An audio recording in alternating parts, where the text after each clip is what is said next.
So for the entire year of 2020, I'm not going to touch a single thing on my bass pedal board, with only one exception. If I get a gift from someone, I'm allowed to try it out, put it on the pedal board, and not change it after that. I get one shot at that. But I'm going to take this opportunity right now to go through my pedal board with you guys and kind of show you the sounds I like to get for worship music, the versatility you get from having multiple different kinds of preamp pedals, different kinds of drive pedals. I'm a big fan of Bethel and the bass sounds that they get. It's a lot of overdrive, nice amount of fuzz. So we're going to be going over that real quick in a minute. I'm going to show you guys my board and then give you some clips of me playing, going through the different sounds I like. So here's my board. I'm running a Peterson tuner. A good friend recommended it to me. It's super solid, real nice. It's a tuner, you know, it tunes. I've got the EHX Stomp, Electro Harmonix bass micro synth, and the Darkglass B3K. 1981 DRV overdrive, the JHS Pandamonium fuzz / preamp, Aguilar Tonehammer, and the Darkglass Hyper Luminal compressor, all running into an RNDI, the Rupert Neve DI. It's got a nice Lundahl transformer in there. To my knowledge, that's what it is. And it just kind of livens things up in a real cool way.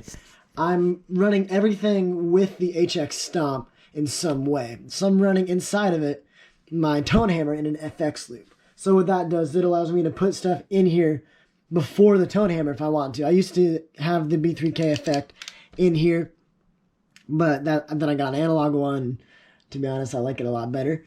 But then I'm running two sends. So one of them goes to this send on this side, that goes to my amp. That's actually bypassing anything on here. It splits right here, and the only thing is I have a low pass and a high pass, just to give my amp a little more juice. From there, onto my DI chain, I have a 3-band comp, which is kind of evening out the dynamics of my low end and high end while leaving the mid-range really open and uncompressed, at least as much as you can get with the Tonehammer. But I have the lows and the highs somewhat compressed enough to where it's pretty consistent. Got a graphic EQ, not doing a massive amount with that, just a little bit of slight shaping in the low mids.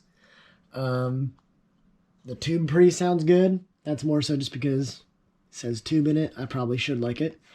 Beyond that, I use the 1981 as a rat-based distortion pedal, just for a little bit of extra goose. This is a super rare preamp. It's like an SVT preamp and then a fuzz on the right side. Sounds really cool. I use it just to kick in a little more juice on the Tonehammer, boost into it. The B3K is a classic for a reason. I use it for the real hype songs, a lot of the energetic stuff. And then the micro synth I use for just creating massive moments in a worshipful environment where you just want to kill the subwoofers. But in that environment, it just brings a nice kind of low pad, a little low rumble into it while also giving a little bit of high-end cut with the fuzz.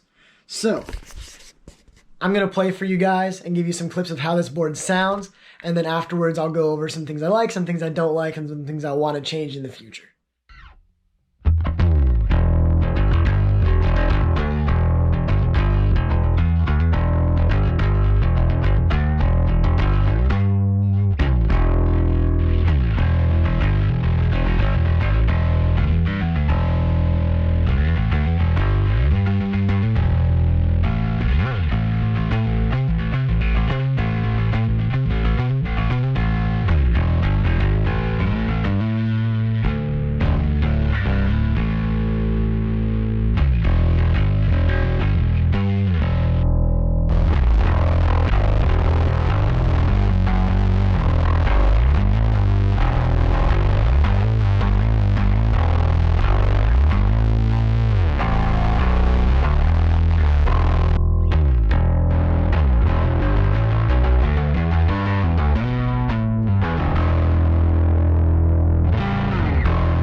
So the question I get asked most about using a pedal board is, why do you have so many pedals?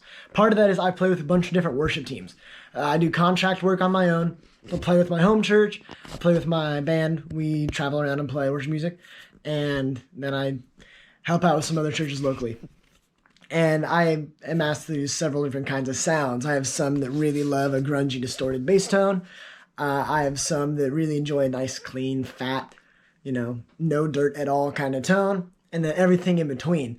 With my own personal band and my home church, even there, I have to use different kinds of tones. With my band, I like to use a lot of overdrive, a lot of grit. But my home church, they've requested a really nice, clean, fat tone. And I want to do whatever I can to do the best in both of those environments. So as a part of that, I love the Tonehammer because it can do both of those things super well. The Aguilar Tonehammer is incredibly dynamic in the kind of overdrive it delivers. I don't have the gain knob up terribly high on it, and yet it gives me a nice natural amp-like grit just straight out of the box. It's incredible sounding. It's the one pedal I would use by itself on this rig. Beyond that, there are a couple things I would like to change eventually in the future. I'm not 100% sold on having a compressor the way I'm using it right now. I'm using the Hyper Luminal after my Line 6 HX Stomp, kind of as a mastering feel almost. I love the character I get from the FET setting on it. It sounds really good and allows me to kind of shape everything in a flat kind of way. But I'm also using some compression inside of the HX Stomp, and I'm always messing around with it, trying to figure out, can I get rid of my outboard compressor? And so far, I haven't been able to find a way to do that. Beyond that, there's not a ton I would change. I'm always in the market and open to new drive sounds, but for the most part, I'm satisfied with where I'm at. As a part of this challenge and for a year of me not changing my pedal board, the only things I'm allowed to change are like patch cables. If patch cable goes bad, I'm allowed to fix it. If a pedal itself goes bad and breaks, like a switch breaks or something like that, I'm allowed to change that. And then, trying to think of anything else. I think that's pretty much it. I'm running it with I have a couple different basses. The two I play mostly, I have a 76 Fender P bass. It's slightly modded. The person who owned it before the person I got it from did some work on it. And it's a beast. I have Tomastic infilled flats on it right now. And then I play that Fender Jazz bass, that red one I was just playing. It's got an Audier pre and then Lawler pickups. I'm in love with it. It's a wonderful sounding instrument, super unique, super grindy sounding. I'm a fan. But beyond that, if you guys have any questions for me, feel free to hit me up in the comments or shoot me a message anywhere that you can. And I'd love to talk with you guys, talk tone, and just have an opportunity to dive deep with that kind of stuff. Thank you guys for watching today, and I will see you another time.